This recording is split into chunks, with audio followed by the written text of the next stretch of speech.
Guys দেশ স্বাধীন করতে যে জেলে ভরে দিল। হ্যাঁ তোমাদেরকে কেসটা শুরু থেকে বলি চলো। আর আজকে ছিল 15 আগস্ট। হালকা করে গেটআপ সেটআপ করে একটা লোকাল গাড়ি ভাড়া করে চলে এলাম আমাদের সেই পতাকা উত্তোলনের জায়গায়। আর এখানে এসে দেখি সব হালকা করে কাজে লেগে পড়েছে। আর আমি তো এই বিষয়ে শুধু ভিডিওই করে যাচ্ছি।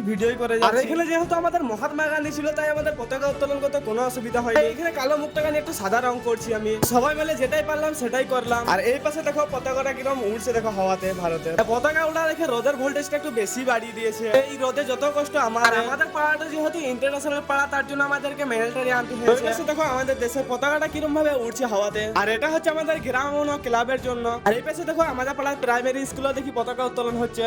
আর এই পাশে তো মাস্টার হালকা করে জাতীয় সঙ্গীত শুরু করে দিয়েছে। মাস্টারের সঙ্গে সঙ্গে তো আমরাও বলছিলাম। আর সব শেষে দেশটাকে আবার একবার স্বাধীন করে দিল। তারপরে চলে এলাম আমরা ক্লাবের সামনে। এটাই হচ্ছে আমাদের পাড়ার ক্লাব। আর আমাদের পাড়ার ক্লাবটাকে তোমরা যদি কেউ চিনে থাকো অবশ্যই কমেন্টে জানাতে ভুলবে না। আর এই পাশে মাস্টার ছাত্রদেরকে বলছে যে কিভাবে দেশ স্বাধীন হয়েছিল। তারপরে ক্লাবের পতাকাটাও তোলা কমপ্লিট। তারপরে সবকে একটু মিষ্টি মুখ করাতে জিলাপি দিয়ে দিচ্ছে। আর সেটাই আমি খাই। আর তোমরা চ্যানেলটাকে সাবস্ক্রাইব করো ভাই।